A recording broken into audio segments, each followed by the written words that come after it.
Découvrir les vautours pour mieux les protéger. La LPO, Ligue pour la protection des oiseaux, avec ses partenaires, ont décidé de participer et de coordonner la journée internationale de sensibilisation aux vautours en France.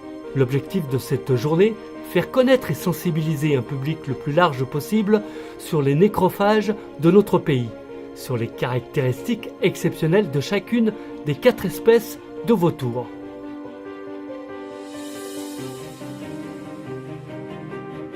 Effectivement, c'est une journée de sensibilisation aux vautours. C'est un événement international qui est organisé au niveau français par la LPO.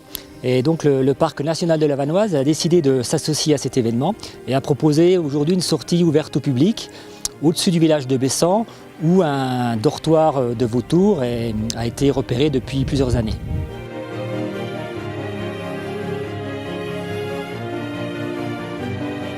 Voilà, donc avec le groupe, on a effectué un peu moins de 500 mètres de dénivelé, donc une bonne heure de marche pour être au pied de ce dortoir et pour voir ces animaux en fait décoller le matin et puis après donc les voir évoluer dans leur milieu naturel.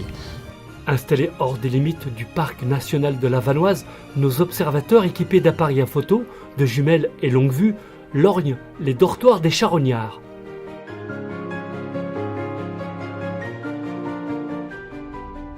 Alors, on peut voir évoluer 3 espèces sur 4 présentes en France. Donc ces 3 espèces sont le vautour fauve, le vautour moine et le gypaète barbu. Et donc la 4e espèce qui n'est pas présente en Haute-Maurienne, c'est le vautour pecnoptère qui est plutôt dans le sud de la France. Et sur ces 3 espèces donc, présentes en Haute-Maurienne, donc, il y en a 2 qu'on ne voit qu'en été, qu'au moment de l'estive. Et donc la 3e, le gypaète barbu, qui est sédentaire, qui est nicheur. La distance est importante. Il est difficile d'apercevoir ces rapaces car ils se confondent avec la couleur des rochers.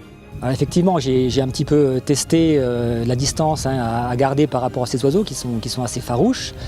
Et j'ai essayé d'avoir un petit aperçu au niveau des horaires entre guillemets de ces oiseaux, notamment l'heure du décollage pour ne pas arriver après le matin et voir un petit peu leur comportement durant la journée, s'ils se reposaient au moment de midi ou à la mi-journée au niveau du dortoir et si possible cibler aussi l'heure de retour l'après-midi. Les menaces qui pèsent sur ces oiseaux, les programmes de réintroduction, la manière de les protéger, toutes ces séquences de pédagogie transmises par l'animateur sont nécessaires pour bien comprendre la présence de ces espèces souvent mal connues sur notre territoire. Voilà, donc en plus des informations orales que je peux transmettre, effectivement, j'essaye d'illustrer tout ça par l'intermédiaire de photos, de documents qui peuvent être plus parlants qu'un long discours. Ces grands rapaces, c'est pratiquement les plus grands oiseaux d'Europe, donc ça dépasse nettement les 2,50 m d'envergure, voire pour atteindre les 2,80 m. Donc effectivement, en envergure, ça dépasse largement la taille des humains. Voilà, donc les vautours, notamment les vautours fauves, l'espèce la plus commune en France, elle a failli disparaître du territoire. Elle était très présente donc jusqu'au début du XXe siècle dans les Alpes.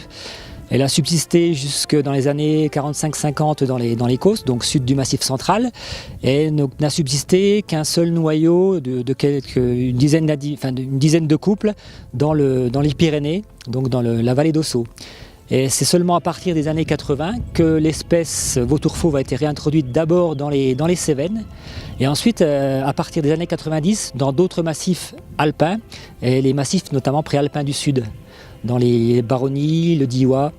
On peut estimer que chaque année, il y a à peu près, ça dépend des années, ça dépend de ce qu'on compte, mais il y a à peu près 200 à 300 vautours fauves qui viennent en estive en Savoie, là sur le département de la Savoie.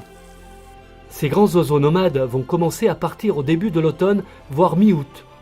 Ils partiront progressivement dans le sud de la France, voire en Espagne et au Portugal, quand les troupeaux redescendront dans les vallées.